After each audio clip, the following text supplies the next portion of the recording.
Assalamualaikum warahmatullahi taala wabarakatuh. Perangai rakyat Malaysia sebelum dan selepas kerajaan mengumumkan bantuan. Sebelum kerajaan mengumumkan bantuan, macam-macam update status dekat media sosial. Komen sana situ, komen sana sini kan, yang menyatakan bahawa tidak ada ke bantuan daripada kerajaan dalam keadaan rakyat tertekan seperti ini. Tidak ada ke inisiatif daripada kerajaan untuk meringankan beban rakyat.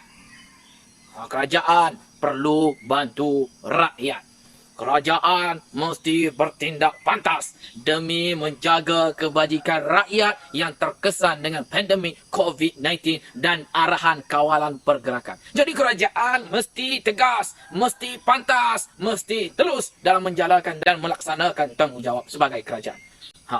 Selepas kerajaan mengumumkan pakej rangsangan ekonomi, pakej peduli rakyat ataupun pakej prihatin rakyat, maka keluarlah suara-suara yang sumbang. Kerajaan ni kita tak ada duit. Kenapa kerajaan boleh umumkan jumlah yang terlalu banyak?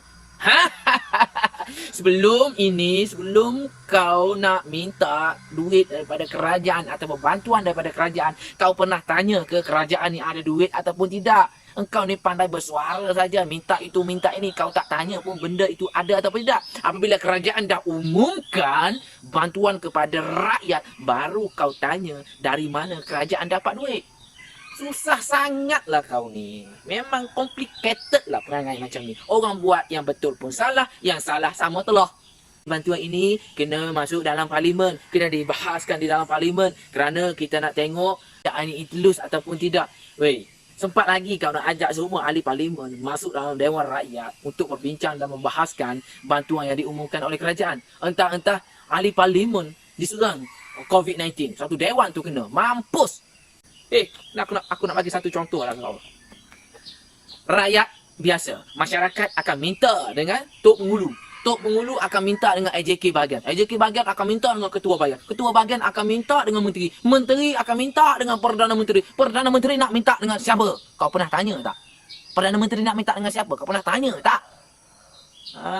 Jadi kalau rakyat berhak mendapat bantuan, kerajaan juga berhak untuk mendapat dan mencari bantuan demi memelihara nasib rakyat jelata.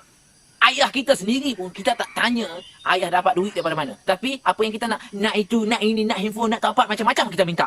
Tapi kita tak tanya pun ayah kita dapat duit daripada mana. Kan? Sama juga situasinya dengan kerajaan hari ini. Yang paling penting, nyawa perlu diselamatkan agar rakyat tak kebulur dalam tempoh kawalan pergerakan. Duduk dia diamlah. Kerajaan dah bagi tu. Dan Alhamdulillah kerajaan dah bagi meliputi semua.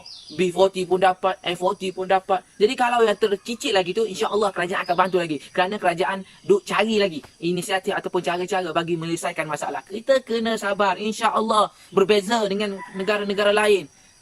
Negara jiran kita pun belum tentu lagi dapat bantuan seperti kita tahu. Tapi kita dah dapat bersyukurlah. Sebab itu pula perangai rakyat Malaysia ni tak boleh nak tengok orang buat kebaikan. Kita nak menyerang. Ustaz Abid Liu yang secara sukarela memberi bantuan kepada Barisan Hadapan yang berjuang habis-habisan. Bagi itu, bagi ini. Kau kecam dalam media sosial. Kau menyatakan bahawasanya tak sepatutnya Ustaz buat seperti itu. Tak riak. Jadi kalau Ustaz tak buat, kau nak buat? Allahu Akbar. Tak boleh Ustaz menunjuk-nunjuk kebaikan. Lepas tu kau nak suruh Ustaz tu bogel tengah jalan, tunjuk keburukan. Macam tu. Fahamlah sikit. Kebaikan perlu kita tunjuk untuk menjadi ikutan kepada orang lain. Nabi Muhammad SAW kalau berada zaman viral seperti ini, para sahabat pun akan memviralkan kebaikan Rasulullah SAW. Kerana apa? Untuk dijadikan ikutan kepada orang lain. Ustaz Abid Liu, aku bukan nak cakap Ustaz tu bagai Nabi, tetapi dia ikut sunnah Nabi untuk melakukan kebaikan supaya orang lain pun ikut.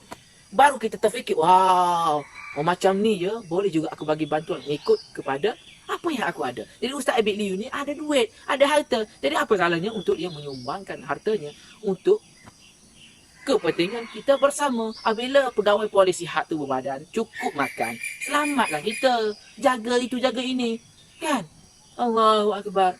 Kalau kita tak boleh buat kebaikan, jangan buat keburukan. Memang kita tak dapat lari daripada mendapat pujian dan kita tak lari untuk dapat kepujian. Allah sendiri sebagai pencipta pun suka kepada pujian. Kalau tak kita tak bacalah Bismillahirrahmanirrahim, dengan nama Allah yang Maha Pemurah lagi Maha Penyayang. Adakah itu bukan pujian? Itu pun pujian. Segala puji bagi Allah, tiada Tuhan selain Allah. Nabi Muhammad itu pesuruh Allah, itu pun pujian. Kalau Tuhan sebagai pencipta suka kepada pujian, kita ni umat yang hina, makhluk yang biasa pun berhak untuk mendapat pujian. Sama juga Ustaz Abid Liu. Ustaz pun manusia.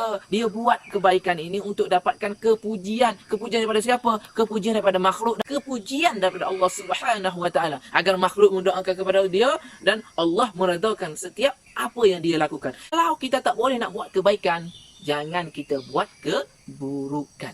Kalau kita tak boleh sumbang, jangan menjadi suara sumbang. Faham itu.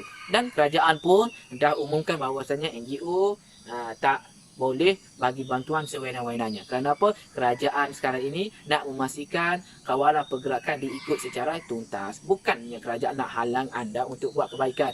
Tapi ingat pesanan orang tua dahulu. Buat baik berpada-pada. Dalam keadaan sebegini, bukannya banjir tau.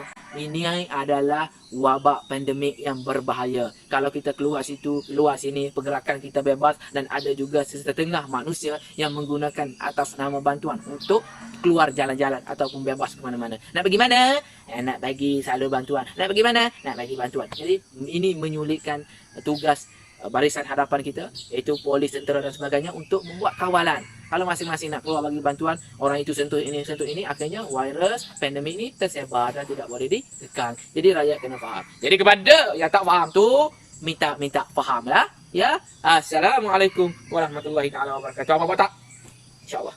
Ada tak?